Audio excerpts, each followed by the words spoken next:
Students, देखिए बेटा, आपका नेक्स्ट टॉपिक जो आपने चैप्टर स्टार्ट किया था यूनिफॉर्म सर्कुलर मोशन, ठीक है, उस चैप्टर का नेक्स्ट टॉपिक है आपका dynamics of uniform circular motion. Dynamics of uniform circular motion से मींस क्या है, मतलब इसका मतलब क्या है, समझने की कोशिश करते हैं। देखिए बेटा, अगर आपको डायग्राम याद रहता है तो आप कोई भी डेरिवेशन ईजिली सॉल्व कर सकते हैं। कुछ भी लिखना रहेगा आप वो लिख सकते हैं, ठीक है। अगर आपको डायग्राम याद नहीं रहेगा, डायग्राम आप क्लियर सही से नहीं बना पाते हैं, आधी चीज़ें आप गलत कर देंगे, ठीक है। तो आप ध्यान से समझना, जहाँ से भी क्लियर नहीं होता है बताइएगा, दोबारा से एक्सप्लेन कर दिया जाएगा, ओके। आपने डायग्राम दिख रहा होगा, एक डायग्राम ये फर्स्ट और एक डायग्राम ये सेकेंड। हम फर्स्ट डायग्राम से स्टार्ट करते हैं। कोई ऑब्जेक्ट था बेटा, P1 पॉइंट पे एक R रेडियस के सर्कुलर पाथ पे मूव कर रहा था, ठीक है। A particle is moving on the path on a circular path of radius R। जब भी आप कभी भी इसकी लैंग्वेज लिखने जाएंगे तो जितना आपने डायग्राम में बनाया ना, सेम वही लिख दीजिए, बाकी एक्स्ट्रा कुछ भी लिखना नहीं होता बेटा, ठीक है। तो करेंगे क्या, let us consider an object is moving on a circular path of radius R। सबसे पहली लाइन आपको यही लिख देनी है कि एक ऑब्जेक्ट है जो सर्कुलर पाथ पे मूव कर रहा है और उस सर्कुलर पाथ की रेडियस क्या थी, R, ठीक है।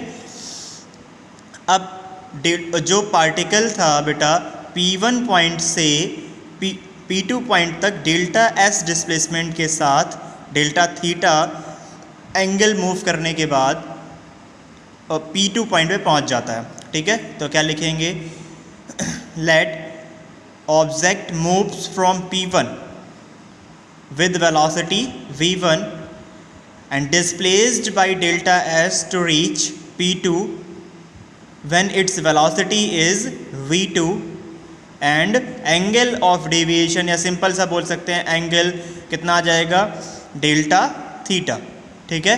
इतना लिख देने के बाद आपकी जो लैंग्वेज थी वो कंप्लीट हो जाएगी। अब जो चेंज इन वेलोसिटी आ रहा होगा बेटा, चेंज इन वेलोसिटी यानी v2 माइनस v1 करेंगे, वो कितना आ जाएगा, डेल्टा v, सॉरी, वो आपका कितना आ जाएगा, डेल्टा v, ठीक है।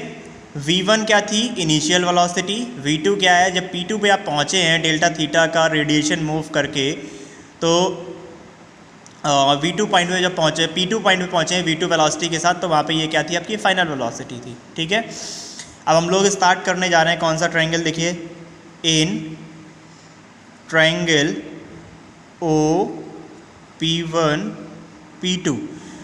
ट्रायंगल देखिए बेटा कहाँ दिख रहा है, O P1 P2, O P1 P2। यहाँ से एक हमने ये डेल्टा थीटा और डेल्टा S लिखने का मतलब क्या हुआ बेटा, मैंने आपको हमेशा से बताया, जब भी एक सर्कल होता है तो कुछ डिस्टेंस ऐसी ज़रूर होती है जब वो एक स्ट्रेट लाइन मेज़र कर रहा होता है। आप कभी भी एक बॉल लीजिएगा, उसके ऊपर स्केल ऐसे पुट डाउन कराइएगा, कुछ डिस्टेंस ऐसी ज़रूर होगी जहाँ पे आपको प्लेन एक स्ट्रेट लाइन दिख रही होगी। हम सिर्फ उतना सा ही मिनिमम डेविएशन ले रहे हैं, आपको डायग्राम दिखाने के लिए किया गया है। As a straight line consider किया जाएगा इसको, इसीलिए यहाँ पे डेल्टा का मतलब होता है मिनिमाइज करना, ठीक है। मिनिमम के सेंस में डेल्टा यूज़ किया जाता है, आपको पता ही होगा। तो बहुत छोटा सा एंगल डेविएट किया है, इसके बाद डिस्टेंस डेल्टा थीटा कवर कर रहे हैं, एज अ स्ट्रेट लाइन ही कंसीडर किया जाएगा। बहुत बड़ा डेविएशन होता है तो सिर्फ S लिख दिया जाता है, या बहुत ज़्यादा डिस्टेंस कवर कर रहा होता है, डेल्टा S लिखा है मतलब बहुत छोटी सी डिस्टेंस कवर कर रहे हैं, ठीक है। एंड वेक्टर ट्रायंगल, दो ट्रायंगल हम यहाँ पे यूज़ करेंगे। पहला ट्रायंगल कौन सा है, O P1 P2 and triangle Q A B। दो ट्रायंगल यूज़ करने हैं, O P1 P2 and Q A B। अगर ध्यान से देखोगे बेटा, दोनों ट्रायंगल आपको कुछ सिमिलर जैसे दिख रहे होंगे, ठीक है। Are similar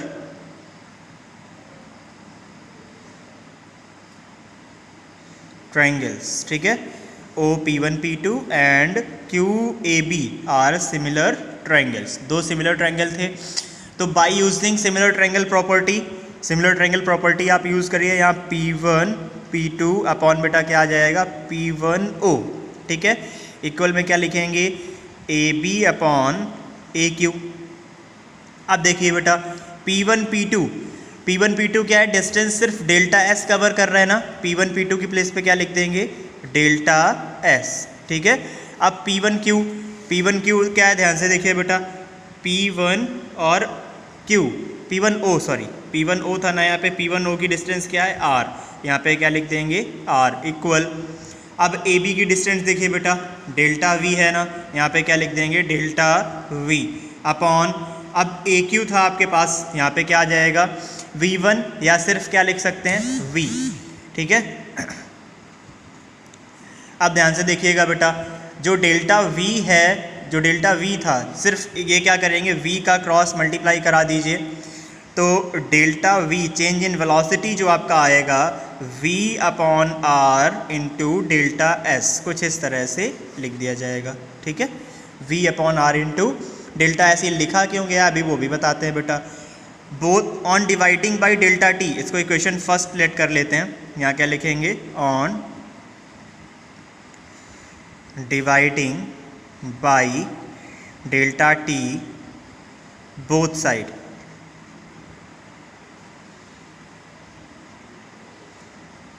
in equation first equation में बोथ साइड डेल्टा T से डिवाइड कर देने पर, ठीक है। तो जब डिवाइड करेंगे बेटा, आपके पास इक्वेशन क्या बन के आ जाएगी, delta V upon delta T equal V upon R, और यहाँ डॉट में क्या आ जाएगा, delta S upon delta T, ठीक है ना।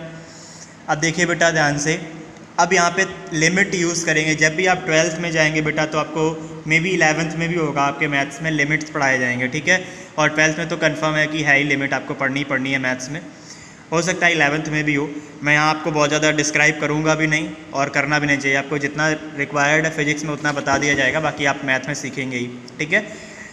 हम लोग यहाँ पे क्या करेंगे, if delta T is infinitely small, delta T को हमने क्या लेट कर रखा है, बहुत छोटा ले रखा है, ठीक है।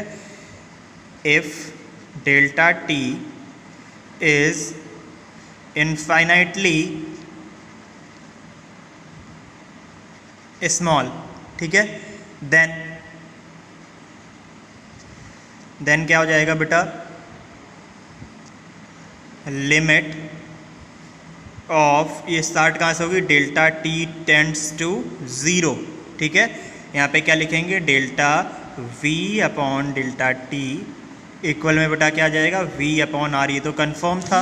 और इसके बाद नेक्स्ट ब्रैकेट में क्या लिख देंगे, लिमिट, यहाँ क्या था, डेल्टा T टेंड्स टू 0 और delta S upon delta T, जहाँ डेल्टा T था लिमिट सिर्फ उसी के साथ यूज़ किया गया, आपको दिख रहा होगा बेटा, ठीक है, क्योंकि हमने डेल्टा T को ही इनफाइनाइटली स्मॉल लिया था।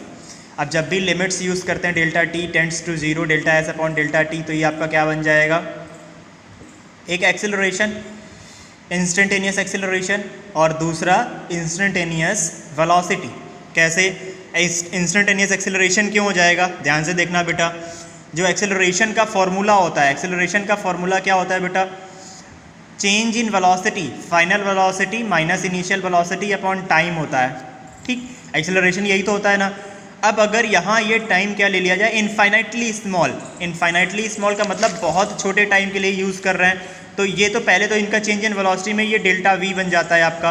और दूसरी चीज़, अगर इनफाइनाइटली स्मॉल है तो बहुत थोड़े ही टाइम के लिए वर्क कर रही होगी, एट एन इंस्टेंट आ जाएगा ना, बहुत इनफाइनाइटली स्मॉल का मतलब क्या हुआ, एट एन इंस्टेंट, और एट एन इंस्टेंट अगर एक्सेलरेशन कैलकुलेट कर रहे हैं तो ये एक्सेलरेशन कौन सा बन जाएगा बेटा, इंस्टेंटेनियस एक्सेलरेशन। तो इसकी प्लेस पे हम क्या लिखेंगे, यहाँ पे अगर आप चाहें तो डिस्क्राइब करके लिख भी सकते हैं, देखिए मैं एक बार लिख भी दे रहा हूँ, नहीं आप भूल जाएंगे, limit delta T tends to 0, और यहाँ क्या आ जाएगा, delta V upon delta T, ठीक है।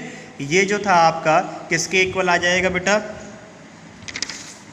एक्सेलरेशन के इक्वल, और वो एक्सेलरेशन होगा कौन सा,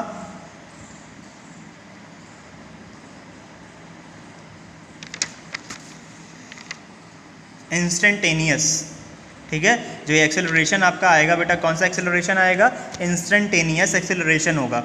क्यों इंस्टेंटेनियस एक्सेलरेशन होगा, डेल्टा T आपका क्या लिया गया है, इनफाइनाइटली स्मॉल, और इनफाइनाइटली स्मॉल मतलब क्या हो गया, at an instant, at an instant जो एक्सेलरेशन होगा वो क्या होगा, इंस्टेंटेनियस एक्सेलरेशन, ठीक है।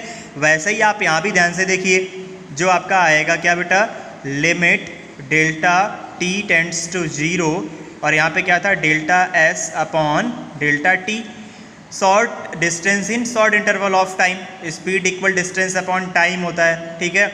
और ये फॉर्मूला अगर यहाँ से आप देखेंगे तो सिर्फ ये तो आपको समझ में आ रहा होगा कि डिस्टेंस अपॉन टाइम आपका क्या हो जाएगा, वेलोसिटी या स्पीड, ठीक है। वेलोसिटी भी लिख सकते हैं और स्पीड भी लिख सकते हैं, हम वेलोसिटी लिखते हैं, ठीक है। अब for a short time period मतलब एट एन इंस्टेंट, तो इसी की तरह ये भी क्या हो जाएगा, इंस्टेंटेनियस वेलोसिटी, ठीक है। एक इंस्टेंटेनियस एक्सेलरेशन हो गया, दूसरा क्या हो जा रहा है, इंस्टेंटेनियस वेलोसिटी। तो जो ये वाला फॉर्मूला था बेटा आपका, ये किस में कन्वर्ट हो जाएगा, ध्यान से देखिए। पहले तो instantaneous acceleration equals to v upon r equal क्या आ जाएगा, सॉरी मल्टीप्लाई में है इंस्टेंटेनियस वेलोसिटी, इंस्टेंटेनियस क्या है बेटा, वेलोसिटी। अब ध्यान से देखिए, यहाँ से एक्सेलरेशन जो आएगा वो क्या आ जाएगा बेटा आपका, v स्क्वायर अपॉन r, ठीक है, v स्क्वायर अपॉन r। और v की वैल्यू क्या होती है, r ओमेगा स्क्वायर। क्यों, acceleration in terms of omega अगर लिखने जाएंगे तो v इक्वल आप क्या पुट कराएंगे, r ओमेगा। तो इसी की प्लेस पे क्या आ जाएगा बेटा, सिर्फ आपका r ओमेगा का होल स्क्वायर। v की वैल्यू क्या, अगर acceleration in terms of omega calculate करना है, ठीक है। ओमेगा होता क्या है, एंगुलर वेलोसिटी होती है, एंगुलर स्पीड होती है, आपको बताया गया था, ठीक है। अगर एक्सेलरेशन आप एंगुलर वेलोसिटी के टर्म्स में कैलकुलेट करना चाहते हैं तो v की प्लेस पे बेटा आप क्या पुट कराएंगे, r ओमेगा, ठीक है। ये सिर्फ आपको एक डिस्कशन बताया गया था, बाकी इसको आपको कॉपी पे नोट डाउन नहीं करना है। देखिए बेटा, इस v स्क्वायर की प्लेस पे अगर r ओमेगा पुट कराते हैं तो यहाँ क्या आ जाएगा, r ओमेगा का होल स्क्वायर अपॉन r, ठीक है। तो आप ध्यान से देखिए, इसको क्या लिख सकते हैं, r square omega square upon r। ध्यान से देखना बेटा, इस तरह से r square omega square upon r। इस r से ये स्क्वायर कैंसिल हो जाएगा, तो a की वैल्यू यहाँ क्या आ जाएगी, आपका जो एक्सेलरेशन का फॉर्मूला बन जाएगा वो क्या बन जाएगा बेटा, r ओमेगा स्क्वायर। ये कहाँ से आया आपको पता है ना, एक्सेलरेशन आपने प्रूफ किया था v स्क्वायर अपॉन r, ठीक है। तो v स्क्वायर की प्लेस पे हम क्या पुट करा सकते हैं, r ओमेगा। जब आप एंगुलर वेलोसिटी के टर्म्स में इसको कैलकुलेट करेंगे एक्सेलरेशन को, ये यहाँ बनेगा क्या, r square omega square upon r, r से स्क्वायर कैंसिल हो जाएगा, तो एक क्या बचेगा आपका, r ओमेगा स्क्वायर, ठीक है। ये आपका मेन इंपॉर्टेंट डेरिवेशन है आपका यूनिफॉर्म सर्कुलर मोशन का। अगर ये आपने कंप्लीट कर लिया तो ये समझ लीजिए इस चैप्टर का सबसे इंपॉर्टेंट टॉपिक आपने कंप्लीट किया हुआ है, ठीक है। इसके बाद बेटा आपका नेक्स्ट दो फोर्स बचेंगे इसमें आपके, ठीक है, सेंट्रीपिटल फोर्स और सेंट्रीफ्यूगल फोर्स। वो आपको नेक्स्ट वीडियो में दोनों डिस्क्राइब करता हूँ।